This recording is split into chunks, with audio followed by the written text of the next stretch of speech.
देख सकते हैं आप लोग इस सवाल को।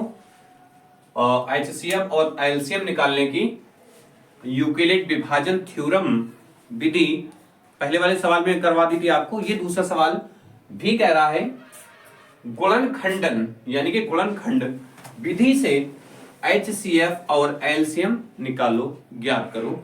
आया हुआ सवाल है, पेपर में पूछा जा चुका है। संख्याएं कुछ इस प्रकार हैं, 6,72 और 120 का अभाज्य गुणनखंडन विधि द्वारा लासा और मासा ज्ञात करना है। HCF होता है आपका मासा और LCM होता है आपका लासा। इसे लासा पा मासा पा भी बोलते हैं, महत्तम सावर्तक और लघुत्तम समापवर्तक। ठीक है ना, जानकारी आपको होनी चाहिए। लासा LCM, मासा HCF, महत्तम समापवर्तक HCF, लघुत्तम समापवर्तक LCM। ठीक है ना, आइए इसे भी हल कर लेते हैं हम लोग। कहने का मतलब यह है हल करते पहले। अच्छा, 6,72,120 हम ये बता रहे थे। कहने का मतलब यह है लैंग्वेज पेपर की कुछ भी हो, भाषा कुछ भी हो, आपको सवाल पकड़ना है और पकड़ के बस हल कर लेना है, इतना आप सीख लीजिए। जैसे देखिए अभी हमने लोगों ने गुणनखंड किए थे, 6 के टुकड़े कर लेंगे, 2 तियां 6, 3 एकम 3। ये संख्या थी 72 यानी कि 72। 2 तियां 6, 2 छंग 12, 2 एकम 2, 2 अट्ठे 16, 2 नेम 18, 3 तियां 9, 3 एकम 3। ठीक है, अब ये संख्या हमारी 120। 2 छंग 12, 2 तियां 6, 2 एकम 2, 2 पंजे 10, 3 पंजे 15, 5 एकम 5। ठीक है ना, ठीक है, कुछ तेज कर दिया है, हमें खुद में लग रहा है कि हमने कुछ इसे तेजी से कर दिया, लेकिन भैया अब ये धीरे करने का टाइम भी नहीं है। अनकरीब आपकी डेट है पेपर की, बहुत कम टाइम है आपके पास। तो अब देखिए भैया, फास्ट ट्रैक बहुत तेजी से पढ़ाया जाएगा। जो भी आपका इंपॉर्टेंट सवाल बनता है पूरे पूरे पाठ में, जैसे इस पाठ को हमने ले लिया वास्तविक संख्याएं यानी कि रियल नंबर्स, अध्याय 1, इसके बाद 2 शुरू करेंगे। पूरे चैप्टर को एक एक वीडियो में फिनिश कर लेंगे, जो भी पहले चैप्टर आपके बनते हैं। बाकी 1 बाय 1 अगर आपको मालूम हो, आपने पढ़ा हो पहले से, अगर नहीं पढ़ा हो तो अभी भी आप चैनल को लाइक और सब्सक्राइब कर लीजिए, बेल आइकन को दबा दीजिए, नोटिफिकेशन आपको मिलती रहे। इससे होगा कि आपको पता चल जाएगा कि क्या चीज आज सर ने बताई है। और अगर आपको 1 बाय 1 चैप्टर बाय चैप्टर सवाल पढ़ना है तो 10th क्लास की मनोदय की मैथमेटिक्स में आप जाइए, म्यू क्लासेस में यूट्यूब चैनल पे जाके, म्यू क्लासेस यूट्यूब चैनल को सब्सक्राइब करके आप उसमें प्लेलिस्ट को तलाश कर लीजिए, ढूंढ लीजिए, सर्च कर लीजिए, आपको प्लेलिस्ट 1 बाय 1 चैप्टर मिल जाएगी। एक एक चैप्टर के एक एक सवाल को सॉल्व किया हुआ आपको मिलेगा। कोई सवाल ऐसा नहीं छोड़ा हो, अच्छा खराब सवाल तो सभी अच्छे होते हैं। कहने का मतलब जो आया हुआ सवाल, जो ना आया हुआ, जो ना आने वाला, वो भी सवाल आपको हमने करवा रखे हैं। आप उसमें से तलाश कर लीजिए, पढ़ लीजिए। अब क्या करना है हमें, अब एक चैप्टर की एक वीडियो बनानी है जिसमें सभी आए हुए सवाल, आने वाले सवाल, इंपॉर्टेंट सवाल ही आपको मिलेंगे। इसको हमने इस तरीके से कर लिया। दूसरा तरीका 6, 72, 120, इसके क्या टुकड़े आए हमारे, 2 गुणा 3। 72 के क्या आए हैं, 2 गुणा 2 गुणा 2 गुणा 3 गुणा 3। 120 के बच्चों क्या टुकड़े आ गए हमारे, 2 गुणा 2 गुणा 2 गुणा 3 गुणा 5। सबसे पहले आप इसका HCF निकाल लीजिए।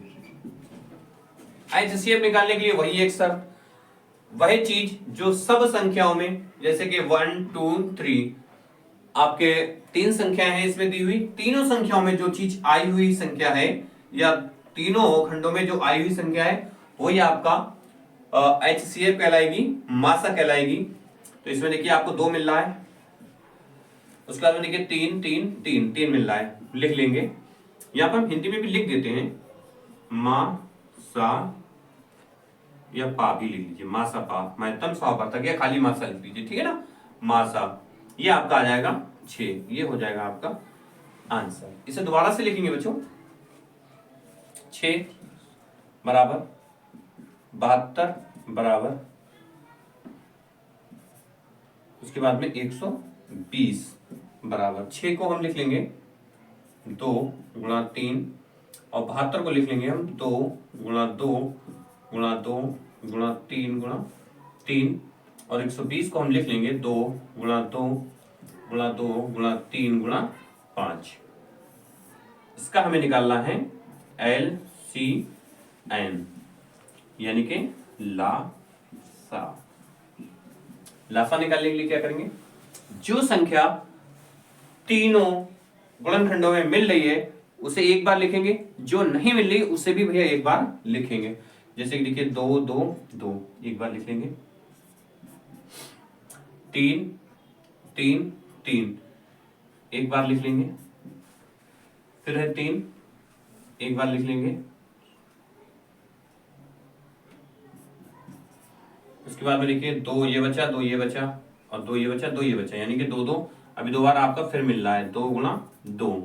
फिर उसके बाद में देखिए 5 5 लिख लीजिए। कोई संख्या ऐसी है जो छोटी हो, अगर छोटी होगी तो आपको पता लग जाएगी क्योंकि हमने नीचे डैश कर दिया है। बाकी आप चाहें तो यहीं से 2 2 लिख लीजिए, फिर 2 2 लिख लीजिए, फिर 2 2 लिख लीजिए, फिर 3 3 लिख लीजिए, फिर 3 लिख लीजिए, फिर 5 लिख लीजिए। कहने का मतलब ये है कोई भी संख्या ऐसी ना हो जो छूट जाए, छूटे ना, सब संख्याओं को आपको एक बार लिखना है। जो संख्या मिल रही है उसे एक बार, जो नहीं मिल रही वो भी हमें एक बार लिखनी है। अब देखिए हमें इसमें गुणा करनी है बच्चों। गुणा हम कैसे करें, हर चीज का मेथड तरीका है। इसमें देखिए आप तरीके से गुणा कर लीजिए। सबसे पहले इसमें कर लीजिए 2 पंजे 10, ठीक है ना। अब इसकी कर लीजिए 2 तियां 6, अब इसकी कर लीजिए 2 तियां 6। देखिए कितने आसानी से आप इसकी गुणा एक ही बार में कर सकते हैं, यानी कि 2 तियां 6 2 तियां 6, यानी कि यहां लिख लीजिए 6 गुणा 6 और 2 पंजे 10, 6 छंग 36, 36 से कम 36, 0 ऐसे लिख दीजिए 360। इसका आंसर आपका आ जाएगा, यानी कि ये सवाल हमारा कंप्लीट हो गया। इसमें इन्होंने कहा कि गुणनखंडन यानी कि गुणनखंड विधि से करना है, तो हमने ये तरीका लगा लिया और इस सवाल को हल कर लिया। अगर संख्या 2 दे देता है या 3 दे देता है, और भी संख्या हो सकती है, 4 हो सकती हैं, और अगर एग्जामिनर कह दे आपसे कि आपको एल्गोरिथम थ्योरम का प्रयोग करके इसको हल करना है, फिर भैया आपको वो थ्योरम आनी चाहिए, वो तरीका आपको आना चाहिए, तभी आपका ये सवाल माना जाएगा। अन्यथा कॉपी चेक करने वाले एग्जामिनर के ऊपर है, वो आपको नंबर दे भी सकता है और नहीं भी दे सकता है। इसलिए दोनों तरीके सीखिए, 2 सवाल दोनों तरीके से अलग अलग तरीके से हमने आपको बता दिए, और इससे पहला जो सवाल करवाया था उसी सवाल में भी दोनों तरीके बता दिए थे। इसमें आपको पर्सनली अलग से इस तरीके को बता दिया। कुल मिला के ये सवाल आपका पूरा होता है और आपको सवाल अगले मिल जाएंगे। आज के लिए इतना ही काफी है। That's all.